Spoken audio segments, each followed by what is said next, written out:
Hey guys, I'm Rohit Khurana, host of Intellect Digest, and today we are going to give you an unboxing and a quick hands-on overview of the Samsung's new budget offering called the J4 Plus. Without further ado, let's get started.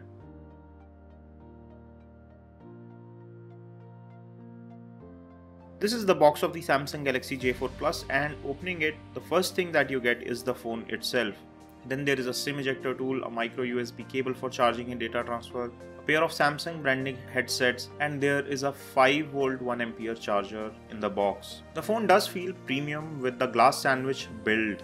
On the front there is a 6-inch HD Plus Super AMOLED display with a 5-megapixel front-facing camera with LED flash. It has a clean top, and on the left-hand side you get volume rockers, SIM 1 tray, and a dual tray which accepts SIM 2 and micro SD card. On the right you get the power or wake up key with a speaker grill next to it. On the bottom there is a micro USB port for charging and data transfer, 3.5mm audio jack and primary microphone. Flipping to the back, we have a clean glass back with 13 megapixel primary camera with LED flash, and we have Samsung and other branding. Sadly, it skips on the fingerprint scanner, but there is face unlock to compensate, and it performs reasonably well. Talking of specifications, it has a Snapdragon 425 chipset with either 2GB or 3GB of RAM with 16GB or 32GB of internal storage. The storage can be expanded with a dedicated micro SD card slot which has been provided. It has a 6-inch HD Plus display with an aspect ratio of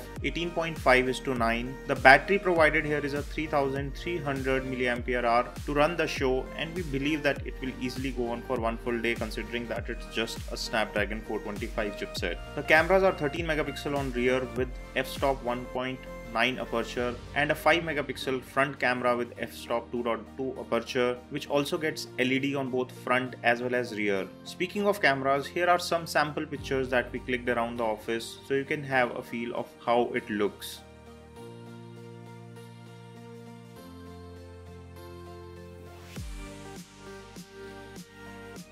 Summing up my opinion, it is a good offering in the price range of around 11,000 rupees. It has entry-level 400 series Snapdragon processor paired with 2 or 3 gigs of RAM, a 3300 mAh battery. It should easily last one full day.